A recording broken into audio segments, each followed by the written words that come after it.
All right, I'd like to welcome everybody. It's 1 o'clock on the East Coast, and we're going to get started. I'm Martin Perlmuter, president and co-founder of Speaker Spotlight, and I'd like to welcome you to our virtual speaker series. For the past few months, we've been featuring speakers and topics that are of particular relevance in the challenging times we're all living in and working our way through.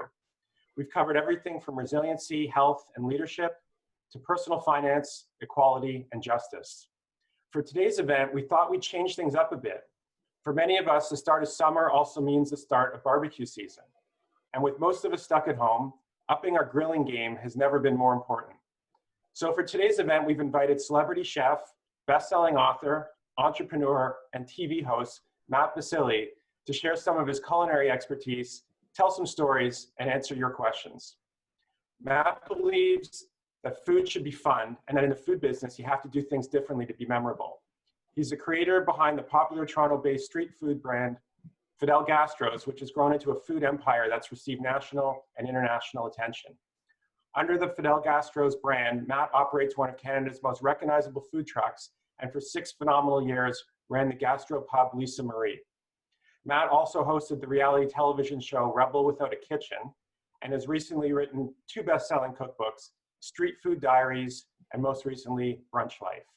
Please welcome Matt Basile. That's what I was expecting, some sort of fanfare. But thanks so much, Martin. That was amazing. And it's so amazing to be here today, outdoors, enjoying the beautiful weather. It is summer. It is time to barbecue. And I think one thing, I don't want to speak for everybody, but I think part of lockdown is I think a lot of people found themselves cooking a lot more at home. And I found myself answering a lot of questions and doing a lot of lives and demos like this. So I think what better way to kind of connect with all you amazing people than to show you one of my favorite ways to cook, which is on a barbecue, outdoors, with really simple ingredients, but making those ingredients pop. So that's what we're gonna do right now. Show of hands. Kidding, there's no one's here. We're gonna make chicken. And I love chicken. I love chicken 365 days a year. But as I've gotten older, I've started to really appreciate whole chicken.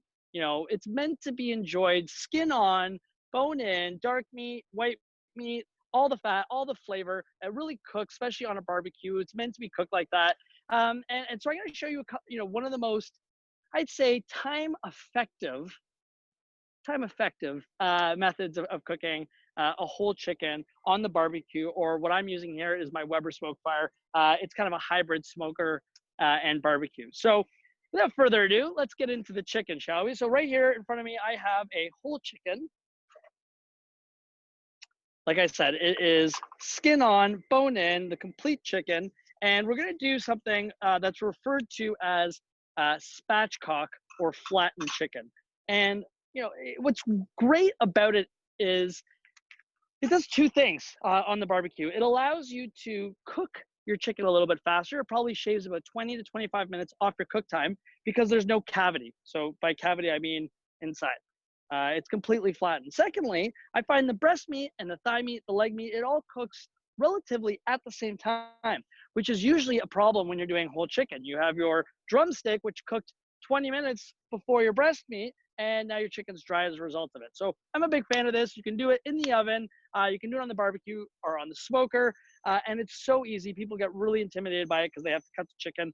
And fear not, it is not not a difficult task at all. So first thing you're gonna do is you're gonna make sure you have a nice sharp, long knife like so. And you got your whole chicken. You're gonna put it breast meat down. Another tip you might wanna do is underneath your cutting board, place a wet rag, and that will prevent your board from sliding. That's more of a chef trick. So now there's a couple of ways to do it. I usually, because I've been doing this for so long, I usually just crack right into the spine with the knife. But if it's your first time, you might want to actually just do a little slit first. Give a little slit on the back skin of the chicken so you can kind of see where your cut's going to be. You're probably going to end up just to the right or the left of the spine of the chicken. From there, you're just going to press. Now, you don't want to press too heavy because you're only cutting the backbone of your chicken. You're not cutting all the way through your chicken. You could cut all the way through the chicken, but then you're just cooking 2 chicken halves, which isn't nearly as fun to say as spatchcock. So here we go. Chicken's cut in half, just like so. Now, it's kind of, this would be referred to as a butterfly chicken Butterfly meaning it's opened up like a book. So there's a couple spots we're gonna cut now. We're gonna remove a little bit of fat off the tail end. And we're gonna remove the tail. Okay, and now some people, when they're doing spatchcock chicken, they like to remove all the rib cage and all these bones in here. And honestly, I have to disagree with that because that's where a lot of that flavor comes in. But what you are gonna do is you're gonna find that breastplate, and the breastplate literally looks like a purple arrow right in the center of the chicken. You're gonna take your knife and you're gonna give a little slit, and then you're just gonna apply a little pressure to it. As soon as you apply a little pressure to it, it opens it up very easily. And then we're gonna do the same thing to the other side.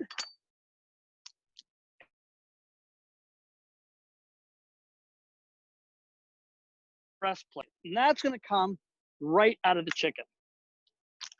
Just put your hand on the top and you can literally just pull it right off. You might notice the wishbone coming through.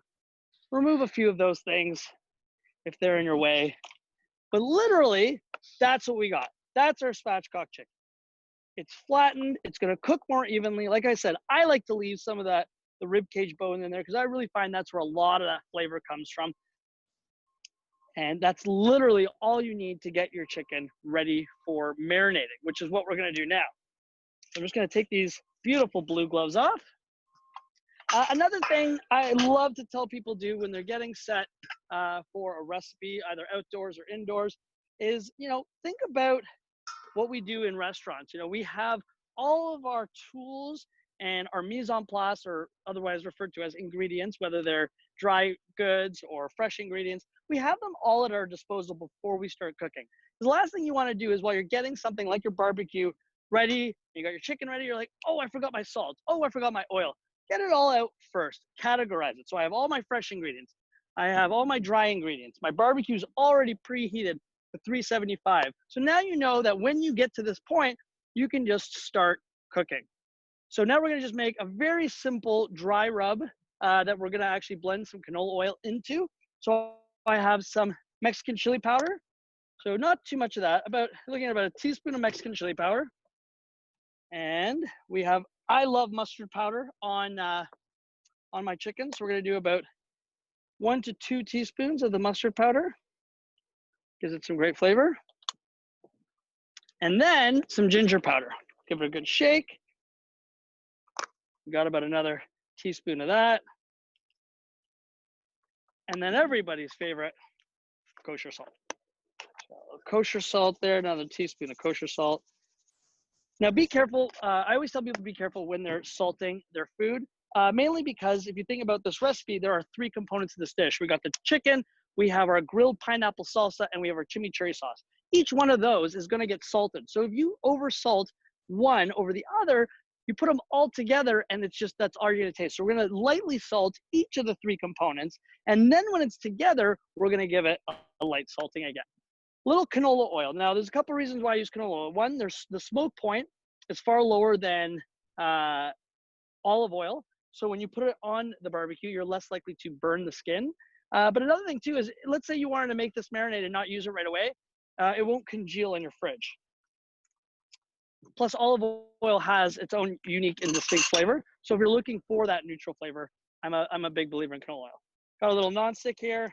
And we're just gonna move that canola oil around through those dry herbs. And now we have a bit of a wet rub. And the reason why we're doing that is we'll get a better sear on our chicken when it's ready to go on the barbecue. So I'm just gonna move that off to the side. Put on 2 more of my fancy blues.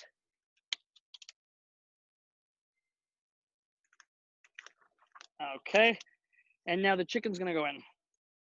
So we got the chicken in the bowl, in that marinade. And you can see how easily that covers it. So we're just gonna move it around, all the way around. Awesome. And use your hands to just kind of make sure all that marinade's in there. If you're looking to add even a different kind of liquid to it, if you don't want to use canola oil, ginger beer, ginger ale, all great things that you can use to kind of make this quick little marinade. People ask me all the time, how long should they marinate something?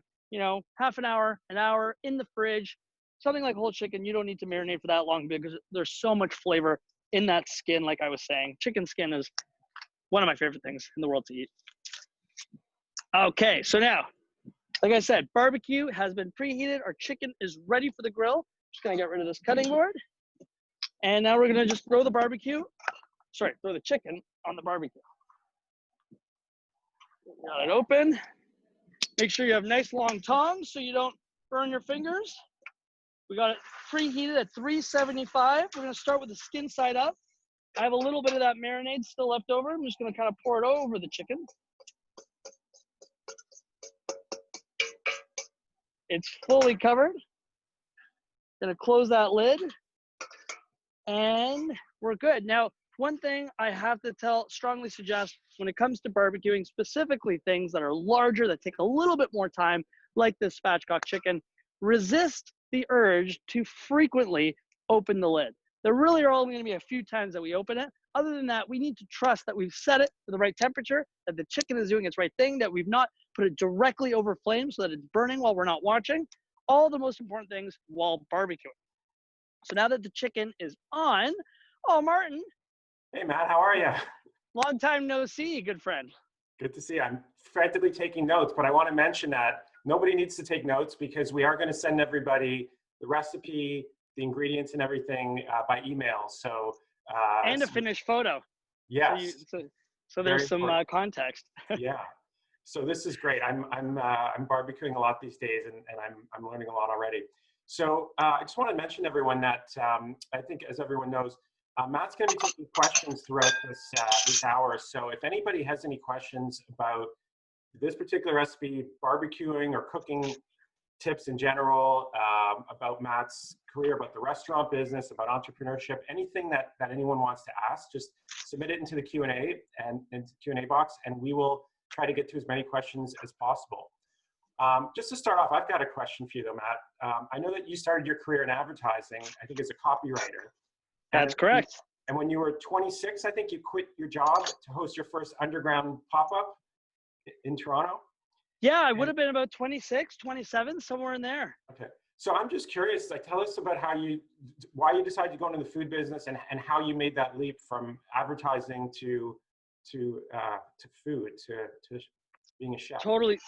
Yeah. So, I mean, it's obviously, that's been part of my journey.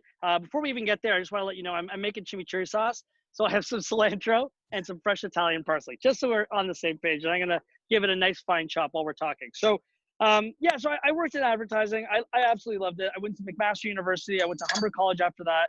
I went to U of T after that, all about understanding the creative process and publicity and PR and marketing and what it means to have a product and market that product and understand community development, all those amazing things. And, you know, I was actually, it was 2008 and the recession hit. I was a junior copywriter at an ad agency at the time.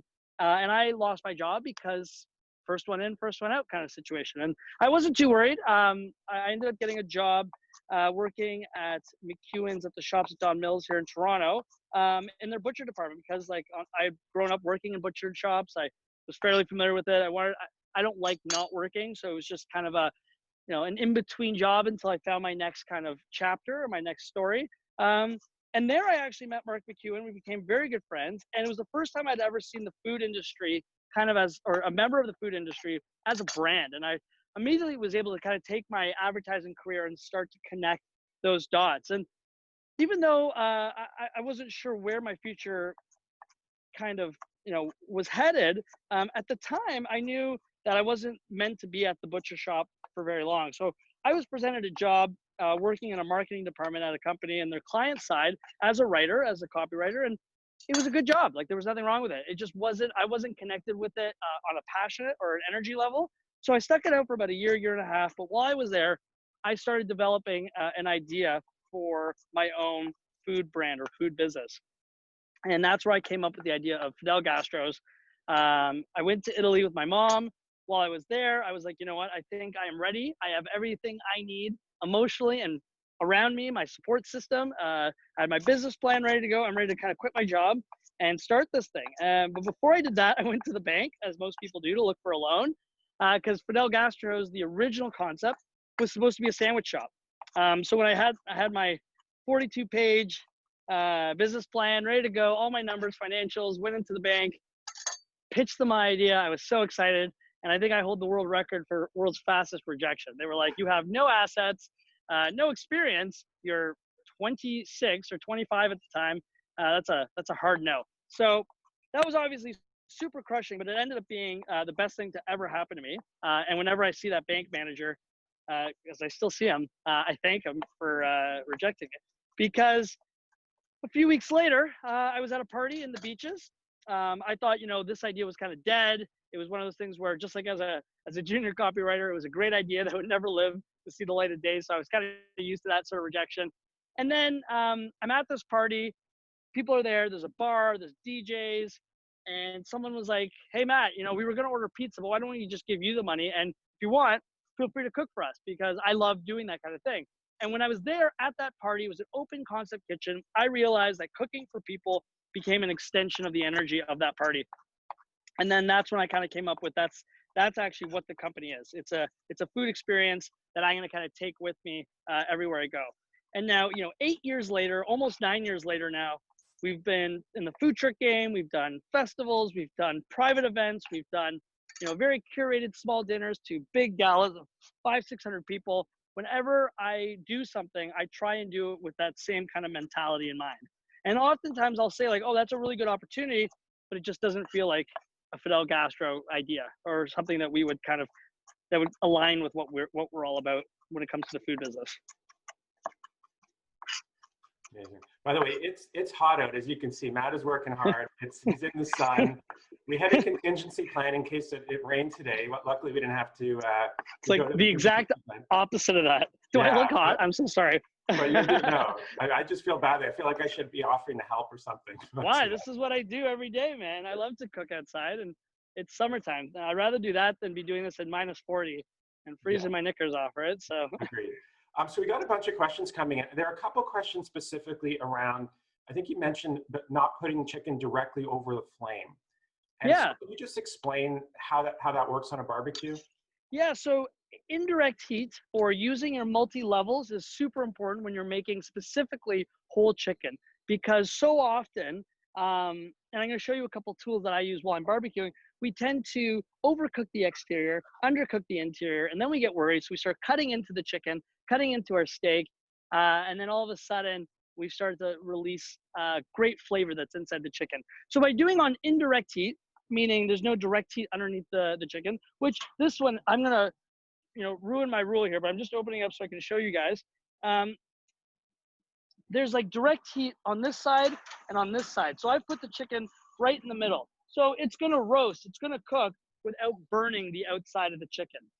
And then I'm a big fan of using these upper decks as well. Again, for that same reason, you're cooking the chicken without overcooking the skin and undercooking the meat inside. Great. Got a question about roasted vegetables. Sharon would like to know if you've got any tips on creating amazing roasted vegetables. What would be your top tips on that? Well, so, I mean, obviously it depends on what vegetable you're looking to do. But I always tell people is just because it's a vegetable doesn't mean it can't be treated as if it was a protein like a steak. For example, portobello mushrooms, great on the grill. Don't just throw them on, marinate them, season them, get them in some oil, get a little bit of acid in there, get a little salt and a little bit of a flavor profile, and then come back to them and brush them with fresh garlic, some butter, some lemon juice, stuff like that. This dish could be equally as amazing done with a whole head of cauliflower instead of that chicken. You take that whole head of cauliflower, leave it intact, remove the core, season it with oil and the same spices, and place it directly in the middle and let it roast slowly. Give vegetables time. People think that, oh, because it's a vegetable, get it hot, get it cooked, get it off, and that's not the case. Just give it the time it needs to develop its rich flavors, unless you're trying to caramelize it, which is what we're going to do with the pineapple, which you want it really hot. You want to caramelize those sugars that way, because it's going to bring out that extra flavor that we're looking for. Fantastic. Some more great questions coming in.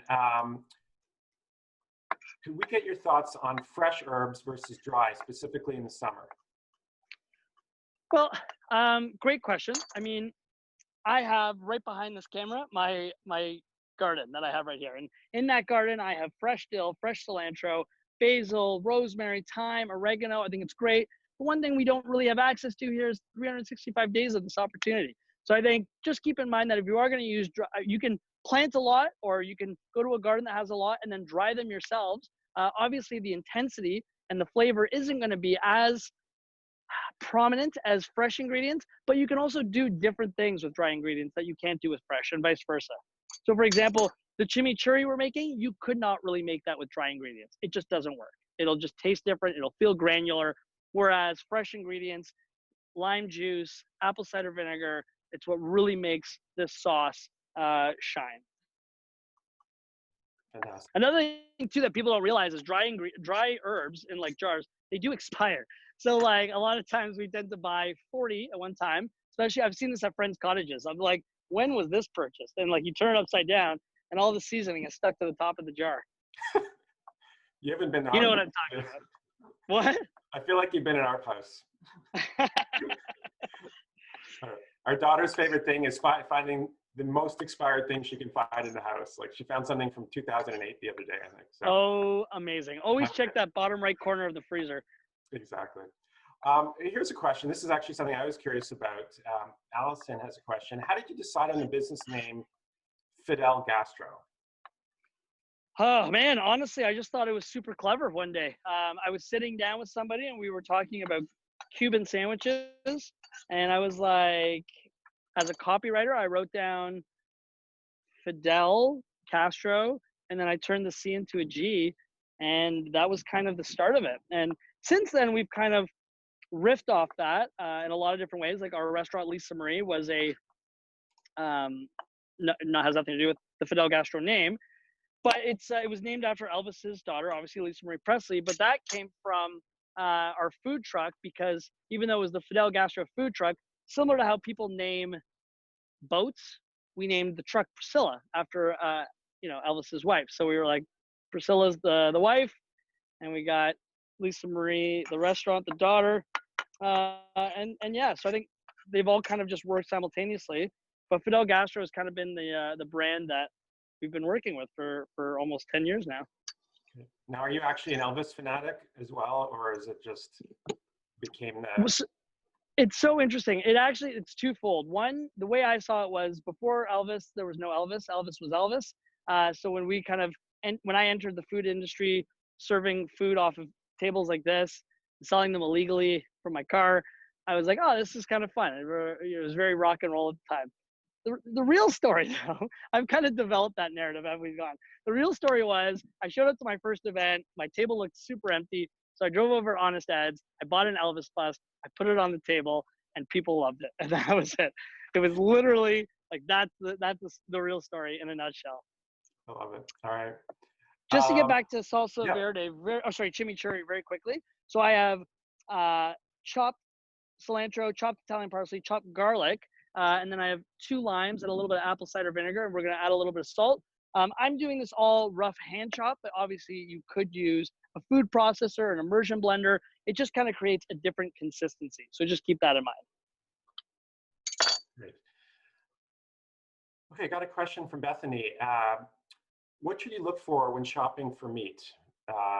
Butcher shop, grocery store, what are the things, where do you prefer to shop? What do you recommend, and what types of things should you be looking for?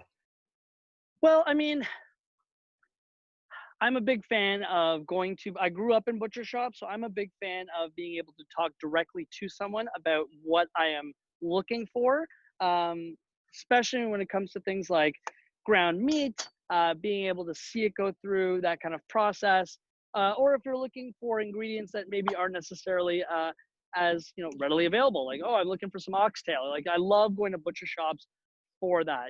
Then where butcher shops don't come in handy is they're very singular, right? They don't offer that 360 kind of experience that a grocery store has. So in a perfect world, I would love to see more like micro style butcher shops within larger scale grocery stores, because I think there is a beauty and an art and a science to proper butchery for getting your proteins. And then asking questions is a really important aspect. Like, so often I having to, like, one of the biggest, when it comes to steak, buying steak, explaining the difference between fat and marbling versus gristle, and people are like, oh, that steak is too fatty, I don't want it. It's like, well, actually you do want it, because a fatty steak is a flavorful steak, and fat is white, and that'll cook into the meat, whereas gristle is clear, and you can't cook that if you took a blowtorch to it, no matter what you did. And if there's something called a tissue end or a sinew, that means there's gristle running right through your steak, and it's just no good. And I really feel like everyone should have access to this information, just because, sure, I'm a chef, but I also am self-taught. It's not like I learned this in culinary school. I learned this through years of asking questions and wanting to know more about the things I love. Because if you really are interested in something, ask questions about it. It's great advice. Not just barbecuing advice here, like good life advice as well. Right? Yes. Oh, did you just think this was a barbecue? Is that what you thought this was? All right, we're going to go to another question. Okay, amazing. We're just rolling through these questions. Yeah. Look at that. Yeah, Just so everyone you want knows, to explain what you're doing there? Yeah. Yeah, so I just added some fresh lime juice. You might have noticed I actually rolled the limes before I squeezed them. That actually helps activate them, get a little more juice out of the lime. Now I'm gonna add a little bit of apple cider vinegar. I prefer apple cider vinegar for chimichurri sauce over some of the other vinegars. Like white vinegar, as an Italian Canadian, growing up with white vinegar, it was like my Nona used to use it to clean things. So like when I smell it, I think of cleaning. I don't think of cooking. So I love apple cider vinegar for those reasons. You could use a little bit of red wine vinegar as well. Balsamic is a little bit too intense. So yeah, just keep in mind. And now what I'm doing is, now that I have all my acids in there, before I start to add a little bit of olive oil or canola oil to this, I want to just leave the acid in there, because you want it to just kind of cook a bit. And by cook, I mean you want the acid to start to release some of that beautiful flavor and color from the fresh herbs, from the garlic, and really kind of activate it. Fantastic. All right, couple quick ones here for you. Would the amount of grill time be the same for a gas grill, a charcoal grill, or a pellet grill? Someone knows their grills here. Someone's asking me. Look at that. So in theory, this is a pellet grill, believe it or not. Gas grill, propane grill, charcoal. In theory, if you have a consistent temperature internally, it shouldn't matter what you're cooking it on, because it's the weight of what you're cooking, i.e. the 4 to 5 pound chicken that we use, combined with the temperature of what the barbecue is. That's going to determine your cook time, not so much the type of a device. That said, if you open up a charcoal barbecue, you're allowing oxygen to get in there. So sometimes it'll drop in temp, and then you'll see it spike in temp immediately. Or a propane barbecue, it's a lot more controlled, yes, but that also means that there might be a certain threshold to how quickly you can get it back up to temp once you've opened it. So little factors like that will always play the variable card when you're doing it. One thing I'm all about, I don't buy a lot of like fun gadgets, but the one thing I like to treat myself constantly to is barbecue gadgets. Like, that's something I love. So I highly recommend everyone gets a thermometer, a digital probe meat thermometer, whether it's just a simple one that is handheld that I use often in the kitchen time to probe the meat. This one's a little more fancy. It plugs actually into the pellet smoker. I can tune it up to my phone, so if I'm not necessarily next to it, I can get a reading when I have a set temp, so I know when something's done. It just really removes that guess factor. To be honest, it's in that uncertainty and that guessing that we make mistakes. And I remember so clearly, like, being at a friend's house, they were making steaks.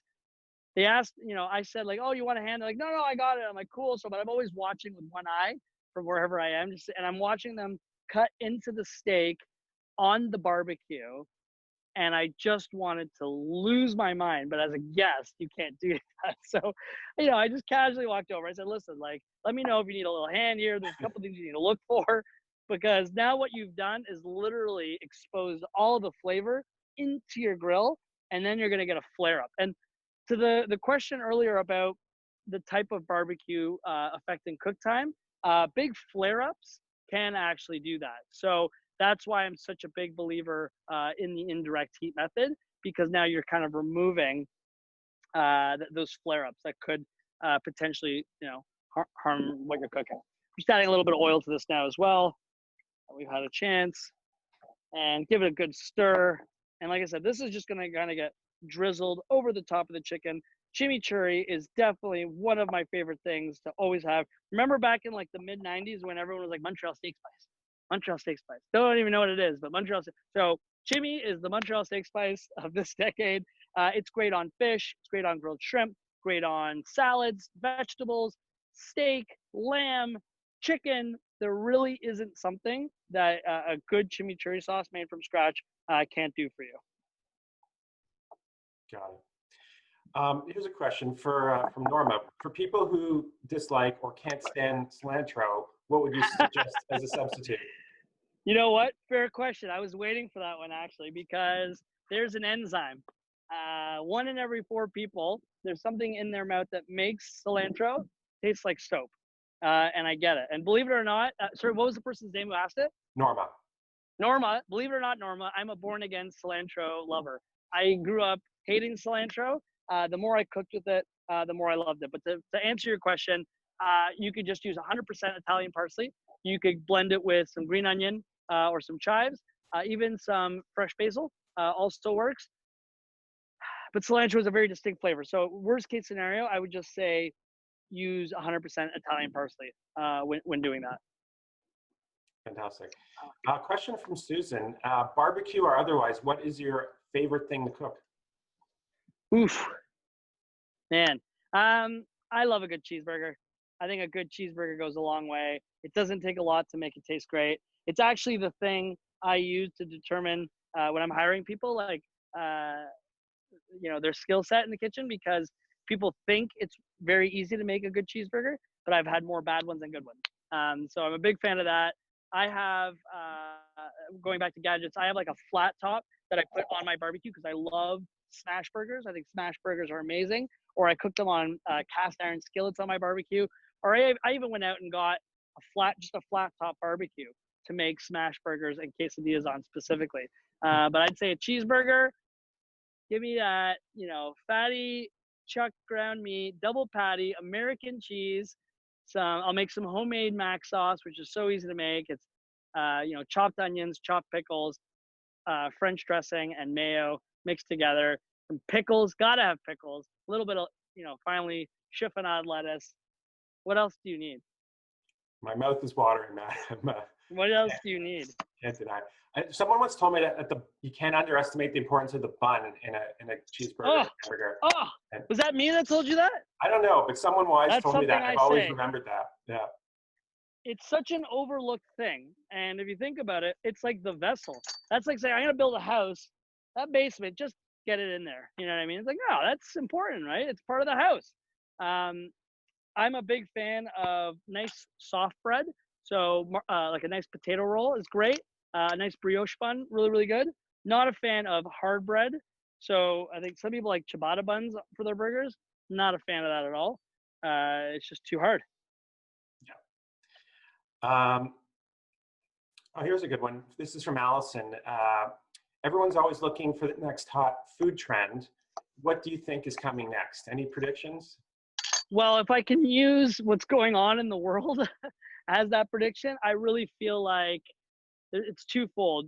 And we've been doing a lot of this as a company.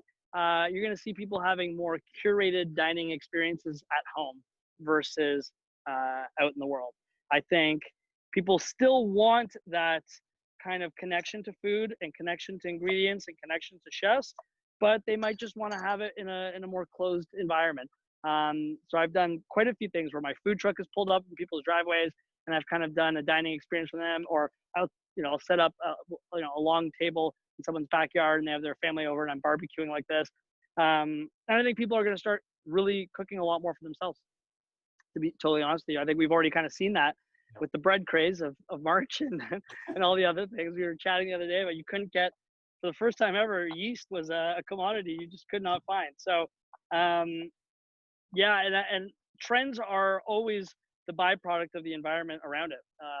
And I think when there isn't that much to talk about in the world, that's when the trends get a little weird. Like when they're like, I'm going to take a donut, stuff it with an ice cream, deep fry it, and then put it on a stick. I think that's when we're just like, we got time to fill with trends. But if you think about it, I actually did a top 10 food trend when we were coming into this new decade of the last decade. And one of the biggest things that impacted the trends of 2010 onwards was actually the recession that hit in 2008, 2009.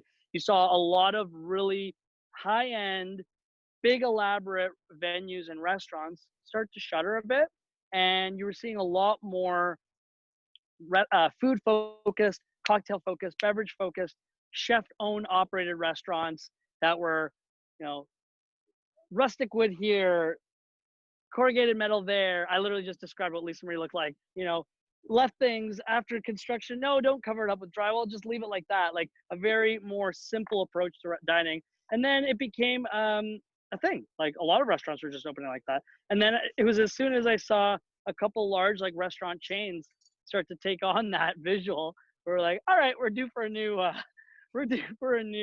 kind of visual experience. Absolutely.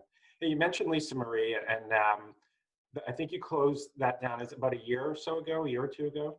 Just over a year ago. So it was April of 2019. Yeah. So, I mean, probably happy that you don't have that rent to carry now. How's business overall for you through this? How are you finding just in general business and restaurant business? What do you see going forward? Well, you know, I mean, firstly, I kind of gave a little spark, but it's not a laughing matter. My heart breaks for the restaurant industry and the tourism industry across the world. There's a huge impact there. So, on the flip side, I'm quite relieved that I got out when I did. I sold the restaurant, so it was I had felt that our lifeline or our cycle had lived its kind of purpose, and living and, you know, being there any longer, it would have just been more ego than anything on my part. So I was good when we walked away. So we had transitioned to a full-fledged like event-based catering company and with more collaborative opportunities. And I'll never forget it. We had a big week, the first week of March. We had like a 4-day gala, and then we had a big catering 3 days later. Monday morning, my partner, smarter, better half, looks at me and goes, "Have we noticed a drop in business yet because of Corona?" I'm like, "No, our clients are great. We're good." By 4 p.m. that day, we had lost about 8 massive events. By the Thursday, we were completely shut down, and I only had 1 staff member left. And it just came in with a bang. So obviously, there was so much uncertainty when things first started to happen that a lot of the questions were, how do you even survive this? How do you pivot, which is the word that's been used so often to keep things going? Do I have the energy to do that? Because as an entrepreneur, I'm tired. Like I've been doing this for 9 years now, and it's like, do I have the energy to reinvent ourselves yet again? So all great questions, all things I asked. Luckily, I still had quite a bit of, it was through you guys, had quite a bit of kind of sponsored content still happening. And I was still very much doing a lot of video production and staying relevant within the space. But then I just started to get bored. So it was about mid-March, I started planning, you know, going from catering events to 200-300 people to now catering dinners for 2 to 3 people. I kind of created this menu of pick up and drop off, pre-cooked meals, served cold, came with heating instructions. It was like smoked ribs, smoked chicken, meatballs, and a cauliflower dish. And I was doing all the prep, all the ordering, all the packaging, taking all the orders, doing all the deliveries, facilitating the pickups. It was a lot. And I was just like, wow, I'm back to day one right now. But knock on wood, from there, we just started to see business explode. People are, like I said earlier, really craving the dining experience, but perhaps not in the more traditional way that we're used to it. So the food truck's been super busy.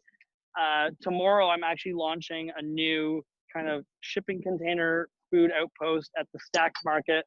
And it's all kind of with social distancing in mind.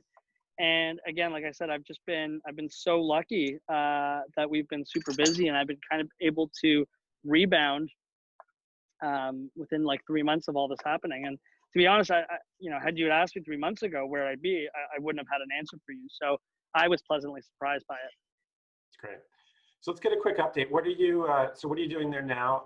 What are you working on as I see you cutting these peppers? Give us a quick update on the food. How are we doing? Of course. So we're doing great.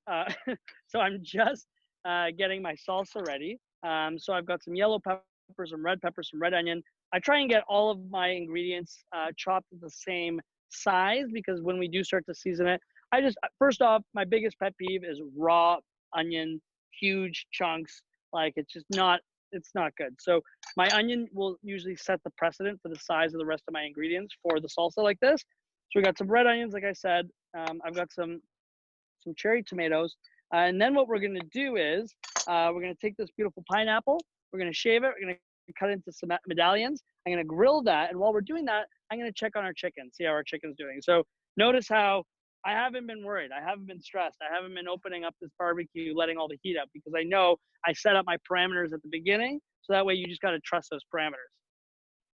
Yeah, I'm constantly opening and checking on it, and I got to stop that, right? It's a big thing, man. Yeah. I actually, it's really common at my girlfriend's family's house. And I'm happy to barbecue when we're all together as a family, whether it's my family or my girlfriend's family, because I really enjoy it. But I also know I want to eat good barbecue. So it's a dual purpose. If you're watching this, I'm sorry. I'm just saying right now, I don't know if she got the link, but I apologize. But my only pet peeve at the barbecue is when someone else opens up my barbecue. That is when okay, all the questions, totally fine. You want to ask me anything about what's going on, I'm an open book. I will even prolong when we eat dinner to make sure that, you feel like you got all the, but do not open the barbecue. That is an absolute cardinal sin. Cardinal sin.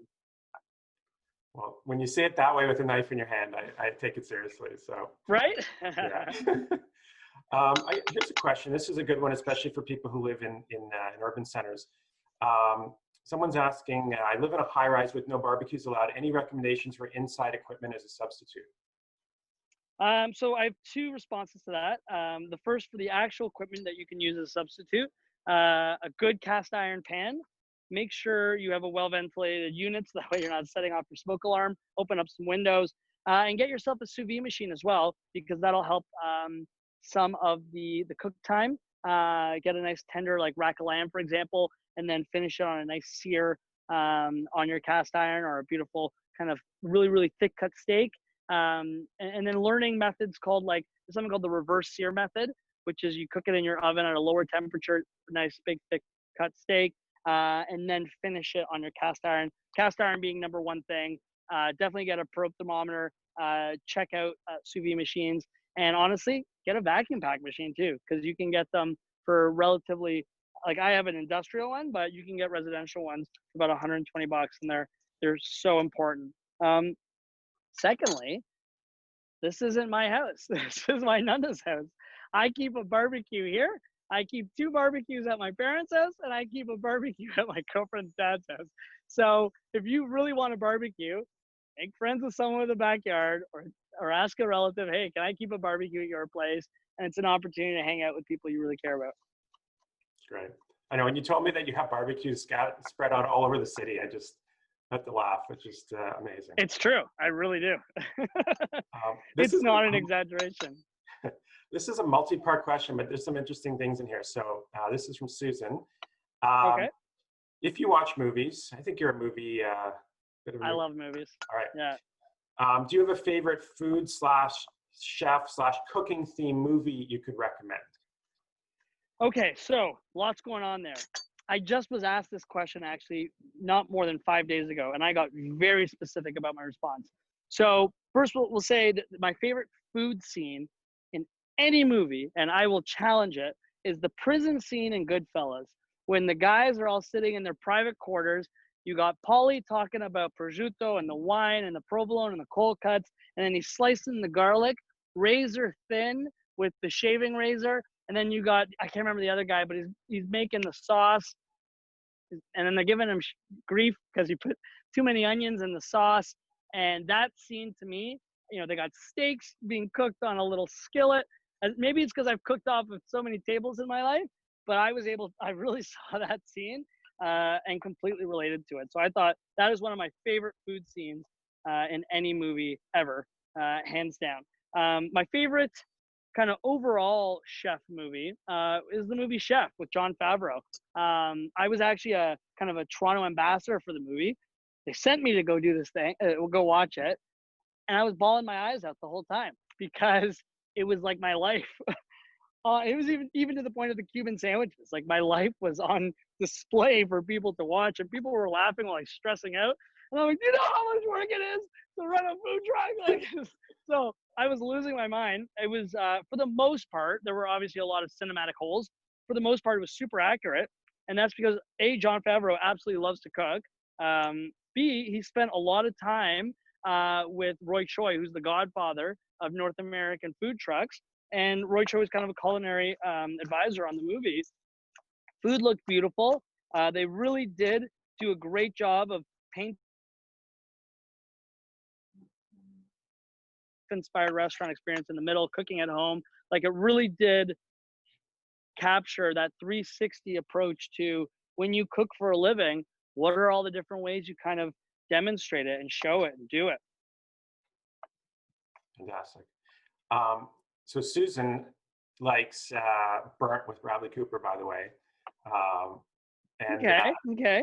And so, which sheds light, I haven't seen it, but it sheds light on the Michelin star world. So she's asking as a sort of follow-up question, can you share your thoughts regarding Michelin star restaurant world? How are there none here in Canada? What are your thoughts on that? So I'll be honest, I think it's super cool. It's a great story. It's never been my style. It's never been what I gravitate towards. I think there's a beauty and an art and a lineage and a history to Michelin star restaurants and Michelin star chefs. Rarely are they ever profitable. They usually operate at a loss. Now you throw in a pandemic into the mix. How does anyone even justify the labor costs or the food costs that goes into some of these dishes? And then you have to ask yourself, like, do you really crave it? Like, I crave cheeseburgers. I can't remember the last time I've craved a puffed, quail essence dust. Like it's just not ever been something that I'm into. That said, I think Canada has been misrepresented on that scale. I think Aloe Restaurant in Toronto 100% deserves to be a Michelin star restaurant, whether it's 1 star, 2 star. They understand service. They understand storytelling through food. They just get it. They are the complete package. And I think it's an absolute shame that they have been kind of left off of that Michelin star list. But at the same time, why do we care so much? Why do we feel like why don't we just start our own list? Like, let's just, if we're not being included with everyone else's, like, playground, then we'll just build our own playground and really celebrate Canadian cuisine, because now more than ever, we have to do that. Great. All right, what are you doing there now? You got. All right, so I got some fresh ginger in the salsa, some lemon juice, some red onion, some green onion, some red pepper, some yellow pepper, and now I'm just gonna add. I totally forgot about the tomatoes. Just gonna add a few of these beautiful cherry tomatoes here. Let me just get a couple in here. And what's great about the cherry tomatoes is just cut them in half, and as you stir them, the juices will kind of keep pouring out, halves or quarters. And then once we're done there, I'm gonna open up the barbecue. We're gonna start to grill off some pineapple. So that way I can start to mix chop up the pineapple for the salsa and mix everything together. Okay, so one thing I always have is I always have spoons lying around. So you can see the beautiful color here. I think you can see it. Can you see the color of that? Yeah. Super bright, really great for barbecue, very light. And like I said, I'm so lucky I have some fresh herbs here I can go grab. I want to grab some fresh thyme or some basil, all the things. Oh, look at that. That's beautiful. That is so beautiful. I'm so happy with this right now. So I'm going to put that chicken on the upper deck, turn it skin side down. I'm going to close that now. I'm so happy with how that's looking. It's getting a nice little crust on it. The backside has grill marks, but it's not overcooked. And what I'm going to do is I'm going to let that cook. I'm going to I'm going to cut off some medallions of the pineapple. We're going to grill that on top, and just kind of place it on the hot spot so it caramelizes really nicely. And yeah. Fantastic. How are you doing? I'm good. Yeah. I'm hungry. I'm just watching this. And so my daughter and I have committed to one night a week cooking dinner for everyone. And amazing. So she's like, what are we doing next week? I'm like, this is the recipe. So amazing. I'll report back to you on how we do. Good. I'm so proud of you. I love hearing people say that they're not much of a cook, or they've kind of been not necessarily intimidated, but just not their thing. And now, given all the free time everyone has had, that they're more open to trying and learning. I love hearing that. Yeah. Well, you can't see her, but Farah's sitting right behind me and off screen. She's never been this quiet for almost an hour in her life, by the way. Her and I have been we've been talking at all of the speaker spotlights events about how I can come up to the cottage and cook for you guys more often. That has been a plan that we've had in the works. Yes, I've been him, basically. I don't blame you. Yeah, it's okay. Well, and now Martin's learning, so we're good. Yeah. But I'm so happy that was something that came out of what's been going on in the world. That chefs, in spite of either possibly losing their businesses, losing their jobs, still kind of took to social media to give people instruction as to things they could do from home.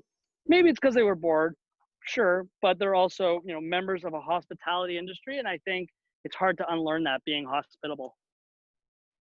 Yeah, this is a really good question, actually, and we're getting close to the top of the hour. I'll let you put the pineapple on. Yeah, no worries. I hear you. We're good. So Michael has a question, and he's asking, how much influence did your Nona have on your cooking? So I would love to hear about your I know a little bit about your relationship with your grandfather. I'd love to hear. Yeah, we'd love to hear more about the influence that they had on your cooking. So my this house specifically, I'm gonna start to cry, Martin.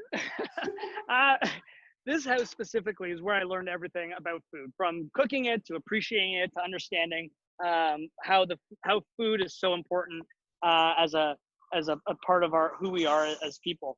Sorry, I'm just taking a quick internal temp here, and yeah, we're almost done. This chicken's almost ready. Super excited about that. So my grandfather and my grandmother, I didn't have babysitters. I spent most of my summers here. This backyard, when my Nona was alive, was just it was a garden. It was not a backyard. My grandmother would spend most of the day was spent preparing lunch, and then as soon as lunch was done, they watched an hour of The Price is Right, and it was right back to getting ready for dinner. So food really was a process, and it was a non-negotiable.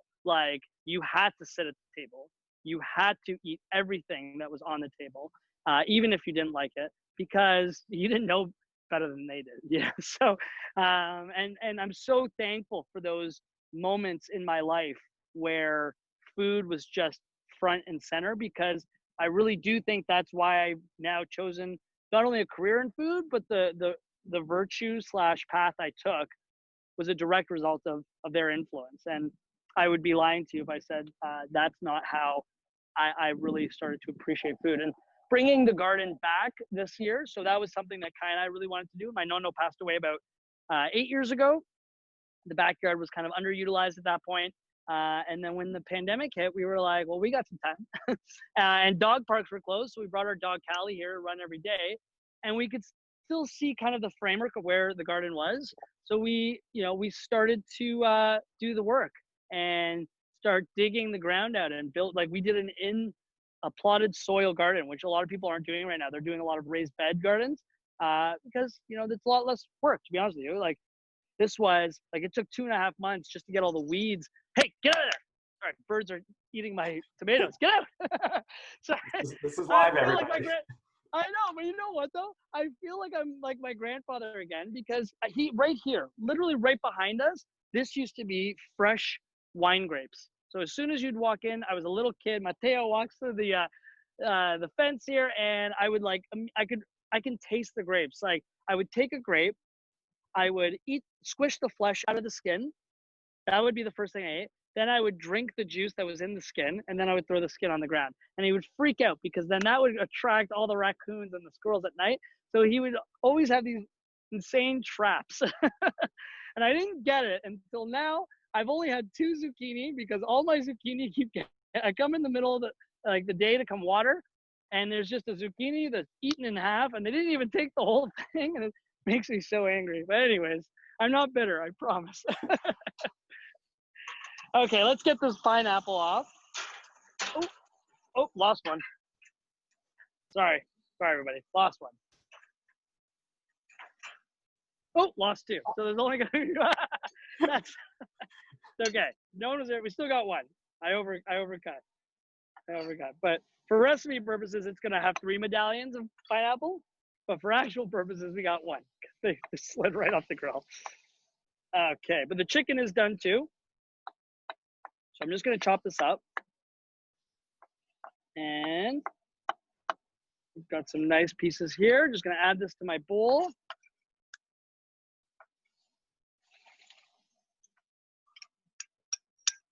I'm just gonna kind of mix it around now. Just gonna give it a light salting. Now there's so much sugar and caramelization and acid in the pineapple, so you don't actually have to add too much, vinegar or lemon juice because the pineapple has it. All right, so we're just gonna give that a nice little stir. And our chicken is done now. We have a beautiful chicken. I'm just gonna leave it on this, right on some direct flame right now. So now you can see kind of it flaring up. That's just to get a little extra color, a little extra sear on that. I have what do we got here, Martin? A little platter. Look at that. Didn't even know I had that there. Kidding, I knew I put it there. That was a joke. All right, so now the pineapple salsa is gonna go down.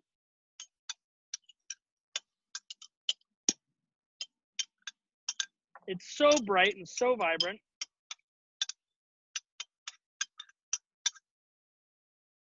Okay. So that's gonna go down. I'm gonna grab our chicken here. And that's just gonna kind of get draped over the top like so. And then we're gonna take our chimichurri.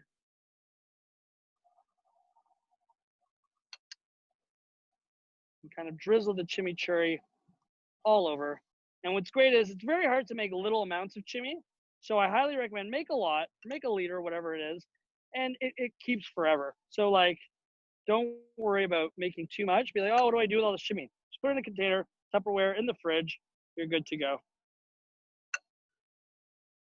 Oh, absolutely love it. And then for picture reasons, just gonna make a little bit of a little thing, and then I'm gonna put a little pineapple thing like that. Wow. And we got a beautiful little platter here for everyone to enjoy. Chop it up into 8s or whatever it is. I'm just gonna close this because that is raging hot. Amazing. And there you go. Got flattened chicken, grilled pineapple salsa, some fresh chimichurri over it. Super easy. I was able to have a full conversation and cook it simultaneously. Just amazing. What do you mean? Right. It's my job. Perfect. Well, it's 1 minute to 2. You said it would take an hour, and you were exactly right. Not that I'm surprised. So just incredible. Yeah, fantastic. So look at that. Yeah, so we can't wait to get the recipe. We're going to send it out to everybody. I think you're going to take a photo of that, so we'll send everyone a picture so they know what exactly. Because I always think it's good to have an image of what you want, right? So that's going to. I'm going to put that picture up when I'm working on this with my daughter next week, and that's going to be the goal. I have a feeling it's not going to look exactly like that, but we're going to do our best. I have faith. Plus, you have my number, so you can always reach out halfway through. That's very true. Anyway, Matt, I want to thank you. This was a lot of fun, and this was really educational too. And I learned a lot. I think everybody did. I can see that. That's so amazing. That's so great to hear. And I think about 90% of the people who are here at the very beginning are here right to the end. So you kept everybody engaged. So that's amazing. Yeah, so incredible. I want to thank our team, who's just been amazing throughout this, these past 4 months, and we've always had a great team. But it's, when you were sharing your experience about, the changes in your business, I think, most of the people watching are in the events business, and it's been a big change for all of us. A lot of disruption, a lot of uncertainty, and we're all working our way through it. So we appreciate those insights. Those were really, really relevant. And so big shout out to our team. Amy and Paul in particular help us put these events together every couple of weeks. So they can bring themselves, there they are. So they're in the comfort of their own. Take a bow. Yes, just I'm sure looking forward to preparing this recipe as much as we all are. So thanks, guys, as always. This worked really well. We didn't know what to expect exactly. Obviously, this is the first one like this we've done outdoors. Hey, Farrah. Well, it was hot. If you're wondering. Yeah, it was hot. The weather cooperated. Everything worked smoothly. I think that was just, it was really, really fun to watch. So, one of the things about this whole new world that we're in is we can try different things and be creative. And so this was just something different that we thought we'd try. And I think it worked really well, mostly thanks to you, Matt, and to Paul and Amy. So thanks everybody. My pleasure. Yeah, thanks. Thank you again. Thanks everyone for tuning in and for spending this hour with us. We hope you enjoyed it. As we mentioned, we're going to send you the email with the recipes. If we can assist you with any information, if we didn't get to any of your questions, just let us know and we'll try to get back to you. And so just, I think Paul opened up the chat maybe. So if people want to put comments in there, we'll leave that open for a little while. So feel free to say hi or share your comments. And lastly, just again, thank you so much for joining us. Take care of yourselves, take care of your loved ones, and we look forward to seeing you at our next event in 2 weeks. And Matt, I know approximately where you are in the city. I'm gonna come find you. I want that chicken for dinner. So. Amazing. All right. Oh, I just got a little bit of an overcast. This is nice. I like this. This is good. Okay. It's so great to see you both, and thank you everyone for joining. Thank you, Matt. Thanks. Cheers, Paul. team. Bye, everybody. Bye, everyone.